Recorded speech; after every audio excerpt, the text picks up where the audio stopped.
Let's keep talking about the 2023 quarterback class. Yep. In this video, we're gonna talk about strengths and weaknesses for Tanner Mckee. We're gonna show you some film from Tanner Mckee.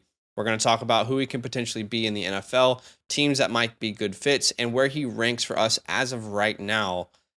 And the date right now is July 14th, okay, 2022. So he's still got an entire season ahead of him before the draft, but we like to make, content on the upcoming class. So Correct. we did CJ, we've done Bryce, we've done Tyler Van Dyke. Yep. And now here we are with Tanner Mckee. Stanford is where he is. Stanford. He's at Stanford. Ivy League. Pac-12 for now. I mean, who knows what's happening with the Pac-12? It's an absolute mess with the conferences in college football right now. Yeah. He is 6'6", 228 pounds. He's going to be a junior. In 2021, he completed 65.4% of his passes, threw for over 2,300 yards, 15 touchdowns, 7 interceptions. Rushing game is pretty much non-existent.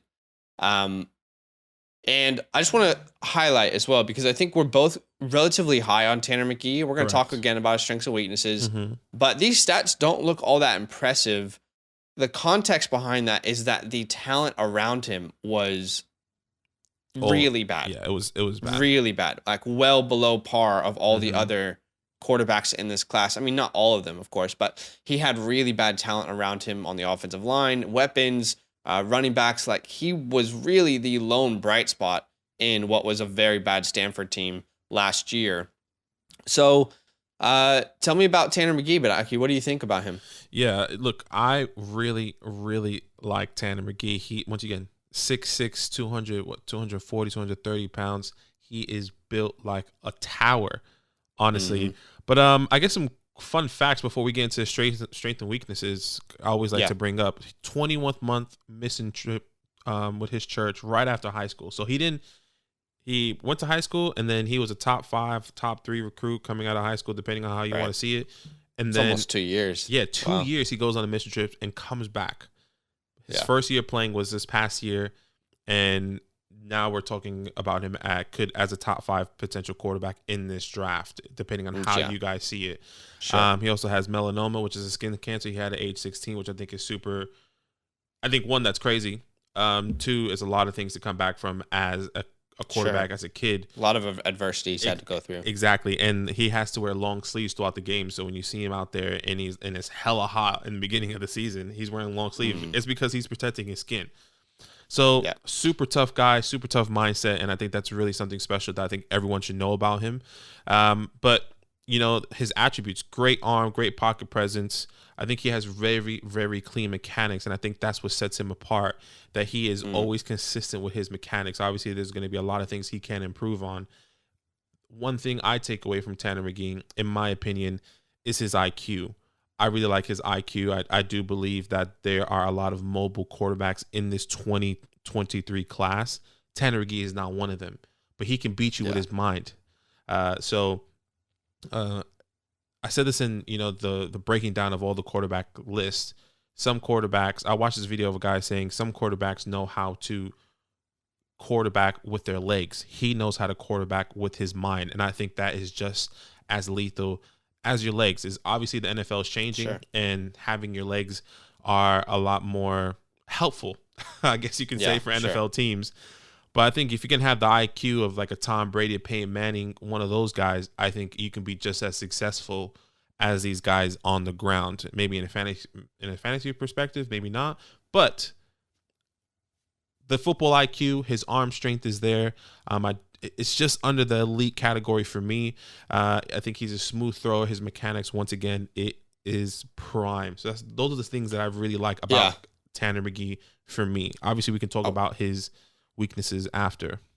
Yeah, so a couple things that stood out to me. It was really just 2 things in particular that really stood out to me, because I think there are some areas that he does definitely need to progress in. I think we might see some of it a little bit differently, but for me, the 2 things that stood out would be his size and his arm strength. I mean, he has the Herbert, the Trevor Lawrence, the Manning, the Mike Glennon type body. Obviously, Mike Glennon, didn't work out, but he was a really great prospect. Yeah, he was coming into college. But he has that huge towering body that NFL GMs are going to be drooling over For how sure. tall this guy is and how well he stands in the pocket. Can easily see over the line of scrimmage, and that's going to allow the game to really come to him. When you're undersized, you have to work around that. It's not a defect. I mean, it's just people's bodies, but you have to work around that. Whereas you have this God-given gift of being 6'6", you can see the entire play develop right in front of you. Absolutely. It's so much easier to allow a play to develop. Arm strength. I think he can make any NFL throw. Great zip on the ball. Mm-hmm. He can throw it sideline to sideline. And something that I wanted to highlight, which not huge, and it's not going to really matter all that much for fantasy, is I think he's got a really good quarterback sneak. Okay. His quarterback sneak is really good. The guy's 6'6". Some people in the NFL, Tom Brady's a great quarterback sneaker. And it's not huge. It's not going to really impact fantasy or dynasty by any means, but it's one of those things where I think that's just something that someone would look at and say, it's great that he's not got a small body that's fragile. We can use him in those scenarios. Weaknesses, let's go to that, because I know you talked about his ability to read the game, his IQ. I personally feel like there's a lot of growth there still. Okay. Specifically mental processing. I think he can improve his ability to read a defense. Now, there's a lot of games this year where he's trying to play hero ball, and the talent around him is really showing. And I think he's a great quarterback, and I think the mind is there. I think he understands the game. He doesn't have a deficiency in understanding the game. I think it's just processing it quicker. Like right now, I don't think he processes the game as quick. I think he understands the game. He understands the routes. He understands how to manipulate defenses, but it's not happening as quick as we want it to just yet. And I think that's going to happen with time. His last year was only his first year as a starter, but I think he can improve on processing plays a little bit quicker. And the other thing that I want to talk about is I think he's slightly inconsistent on his touch. Yeah. At times, I think there's inconsistency with touch passes, specifically putting it right where it needs to be. If it's not a bullet per se. And I'm going to show you a play today that, specifically highlights that. But again, that all these weaknesses right now, if we put him in Alabama, are you able to see these weaknesses? So I think it's almost it's a double-edged sword. You can see what he really needs to work on, but what could he be on a better offense? What could he be with more talent? So there's two sides, and of course he's not mobile at all. Again, I don't think that's a weakness. He actually looks robotic when he's running. Right. Okay. And he looks kind of like what Peyton Manning did when he's like later Peyton Manning, not young Peyton Manning. He already looks like the old Peyton Manning when he's running out of the pocket. Defenses catch up to him so quick if he tries to rush for some yards. But it's really those were slow. two things that really stood out to me about things that he can improve on: mental processing and his touch on the ball with touch passes and those kind of things. No, for me, I can definitely hear you on the touch passes, and I think the accuracy. When he puts the ball in places for the wide receiver, it's usually there. But sometimes it's like it's super far off, or it's like super behind them, and the wide receiver has to adjust. And you will see, I'm going to bring in a play where he doesn't put the ball where he should have for the wide receiver, because the wide receiver did run a decent route. But mobility and accuracy in the touch on the ball can definitely be more consistent for Tanner Mckee. I hear you on the side of like mental processing. Maybe it could be a little bit faster, but I do believe he already has the IQ and the mental capacity. Agreed. I think the potential is there for him to be really, really good in that area. I just think there's no perfect prospect. For sure. I think there's things that he should improve on as well. Yeah, so I agree. All right, so we're going to show you some film. Now, we always have to give a disclaimer. We are not experts of delivering film content. That is correct. But these are plays. We watch multiple games for all of these prospects, and we always mark down plays that we want to show you guys and just talk through them. Things that we like, things that we don't like. Now, again, there are people who break down film better than us, but thanks for coming here and watching this video with us. We're going to talk about it. We're going to break it down. I always say I feel like we're better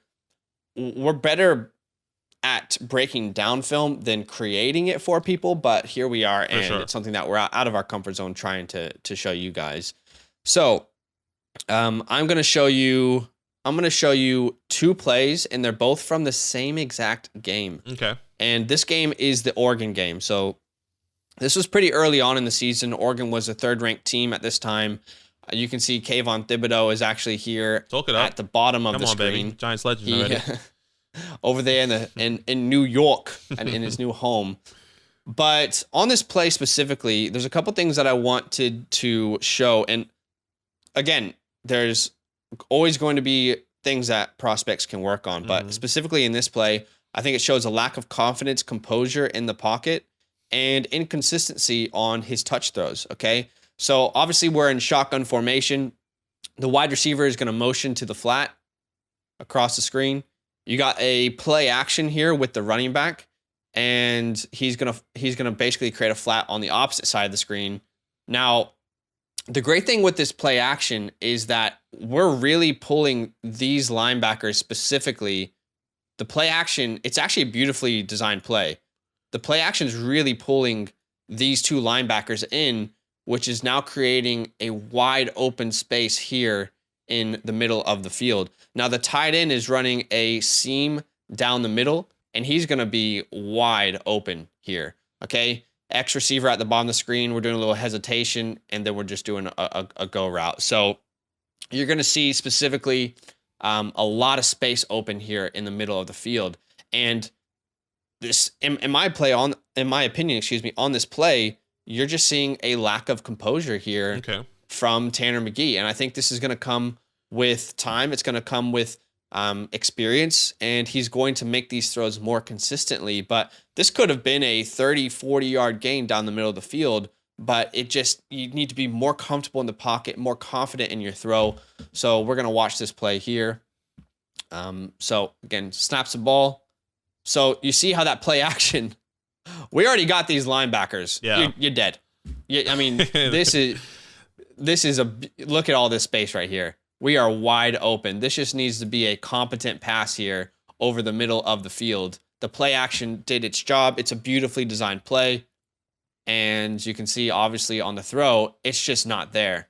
So whether that's chemistry with his receivers or it's lack of touch on the play, whatever it is, you need to be able to improve that area of your game. Yeah. So I wanted to show you something bad first, and now I'm going to show you something good, because this is the same drive here.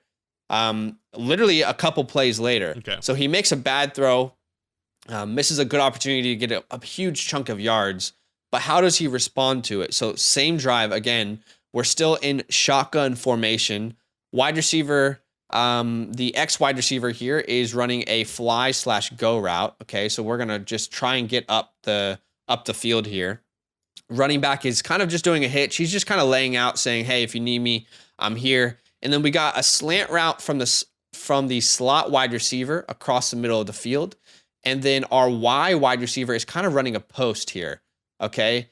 And ideally what we want to happen on this play is we want to, the Y's job here is to make it look like he's running a go route. So we want to bring the cornerbacks back into coverage, and same with the safety. We want it to feel like it's a go route on the outside. Okay. And then the slot wide receiver's job is to really bring this linebacker here, bring him with you, okay?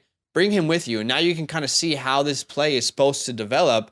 Again, we're bringing the defender here, the linebacker with us. We're bringing the cornerbacks back. And now all of a sudden there is a huge, wide open space here for our Y wide receiver. Now, if the X beats his man on the go route, you have another option there. But that's kind of the design of this play. It's a 4-man rush. Another thing that was quite impressive about this play to me is this defensive tackle specifically, he's going to get immense pressure on Tanner. Right. So last play, we didn't see a lot of composure. We didn't see a lot of touch on the ball. This play, it's not a touch pass necessarily. He definitely zips it in there. But he has this defensive tackle straight in his face. He's able to be calm, composed. He doesn't change his throwing motion. He stays put. And then he delivers a beautiful ball to his Y wide receiver. Now, this isn't a touchdown or anything, right? I'm not going to show you like a touchdown play here, but I think it's a beautiful play design. It's beautifully delivered. Yeah. And so let's go ahead and watch it here. So again, you can see here, we've got both wide receivers. And right now, if you're the cornerback here, you're thinking, there's nothing that this wide receiver has shown me to say that it's a post. I got to keep backpedaling. And the safety's already backpedaling because he thinks it's a go. Yeah.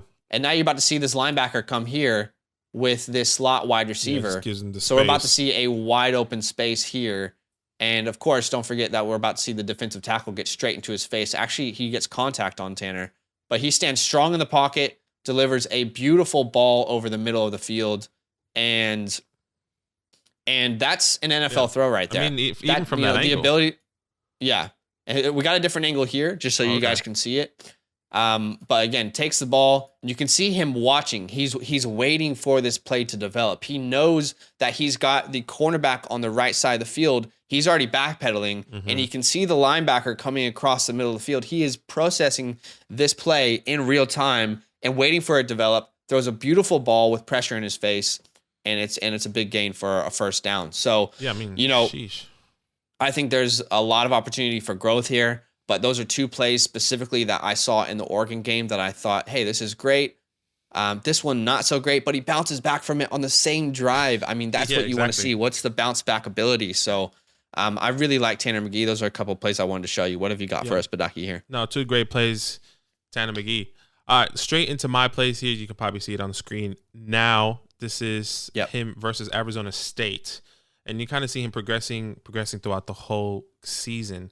So this is a really simple play. This is putting the ball only where, excuse me, this is not the, I'm bringing you two plays. How about that first? Let's start there first. I'm bringing you two good plays, one bad play. And this is a play where he's going to be stepping up in the pocket. Not crazy mobile, just like we were talking about earlier. You know, he steps us in the pocket, 1 or 2 steps. And it kind of reminds me of a Peyton Manning, Tom Brady. Nothing too athletic, but smart enough to step up and deliver the ball, giving himself enough time for his wide receiver. And this is a really simple play. Every single play I'm bringing you here is really simple. This is his wide receiver just going to do a quick slant route in, and then this wide receiver is going to continue straight, and the running back is just going to follow here, okay? And then what you're going to see from Tanner is him just stepping up into this pocket, right? So this first lineman here on the left is going to collapse. Right, this guy is going to come in and he's going to break into that Tanner's right side. Then he's going to have to step up into that pocket. It's really simple, really short, but I really love how he just reminds me once again of that Peyton Manning, Tom Brady, of him stepping up in the pocket. Just I guess maybe because of his height and size. So you can see. Yeah, and not to say that he's going to be that player for sure, but just like this part of the game. Just this part of the game. He knows he's not mobile, so he just needs to just do that a little bit more to kind of make it more successful. So immediately collapses. You see this whole lane once again open up for him. And all he's going to do is give himself just a little bit more time to hit this wide receiver. I think it's that wide receiver. Let's see how the play develops because a little bit zoomed in a little bit. So you'll see here, steps up, boom. Yeah. Completely wide open. That's an easy first down. And his wide receiver does the rest. Once again, not too much. Just him stepping up into the pocket. This is what I really love about his game. Give himself that little second to allow the play to develop. Exactly. That's a throwback. That's not an Eli Manning. That's a Peyton Manning to Dallas Clark vibe. That's how I'm getting it. I'll show you another play that also reminds me of Peyton Manning to Dallas Clark. Let me just forward it here a little bit. So this is a second play. Kind of goes a little bit. So second play. Another simple play. All his wide receivers are really just going to run a straight Picasso. I love drawing on the screen. Hey, once again, there's not going to be no pressure. He puts the ball only where his receiver can get it. And I think this is where you can see his accuracy be really, really good. And at the same time, also bad in other plays. The inconsistency is there. But this is, once again, where only his wide receiver can get it. Going to happen really fast. And by the way, he also scans the field. So he looks to his right first, and then he sees his guy, gives himself time, sees his guy, and then puts it once again only where he can get it. Yep. See here, scanning the field, he sees this guy. So he scanned the field, and then the mechanics, by the way, how he's jumping. Yeah. I just saw a video of Russell Wilson when he was practicing. That's exactly what he did. I really want to show that somehow. But it's so cool. Like you're constantly on your toes. Be on your toes. That's the whole point. Having the mechanics, pointing your feet at where you're throwing to it at the wide receiver, only where his receiver can get it. That's beautiful. That's great. Yeah. That was his third read on the play as well. And that's Peyton Manning, Dallas Clark. Once again, not saying he's going to be that, but that's the type of play Peyton Manning used to do to Dallas Clark. Only way he can get it. I also think of Eli Manning, Kevin Boss. Eli Manning, Jeremy Shockey back in the day. Super simple, super easy play, which I really like. This is our first bad play. And this is just a touch. This is him against USC. By the way, this is a great game. I really wanted to bring some highlights from this game specifically. Yeah, that was a fun game. It was such a fun game, but I wanted to challenge myself and find some other plays. Sure. So I went the other way. But if there's any game that you guys should watch of Tanner Mckee, I do recommend watching this USC game. He when he's on, he is on. He is hitting every single throw. But this is one throw. This is at the end of the game, fourth quarter. They're just trying to take a shot. Maybe it's the bad touch. Maybe it's like, I'm just going to lob it up. But for me, this could have easily been a touchdown if he had the right touch, had the right angle for his wide receiver. Once again, these guys are just going to continue straight. That's all it is, right? It's just all goal routes straight down to the field. He's going to have to put it only where his wide receiver can get it, but he doesn't, right? There's no pressure. It doesn't really collapse. You're going to see it here. All the time in the world. He throws the ball. His guy's wide open. Look at that. Where does he put it, though? Behind him. Look how his wide receiver is going to adjust. If that's in front of him, leading him, that's easily, obviously a first down and more. Maybe probably catching it there or a touchdown. Exactly. I think that's the difference in the inconsistencies, and those are the key things he can work on. Once again, when he's hot, he's hot. He can definitely make those plays. But when he's off, I think that's where it's a little bit and I scary. Think this is another example of the mental processing, because to be fair, there is pressure on this play, and he needs to make a decision quick. He makes a decision, but the decision and his mechanics and his ability to place the ball in front of the receiver, to lead the receiver, maybe it's not linking up just yet. So maybe just that little bit, just here, just this little bit of pressure from this guy was enough. But this is in slow motion. This is within like a second and a half. Yeah, so sure. there's definitely pressure on this play. And maybe I guess the way I saw it was that, like, he didn't have to fully like adjust or move up. Like, he had the time to throw it.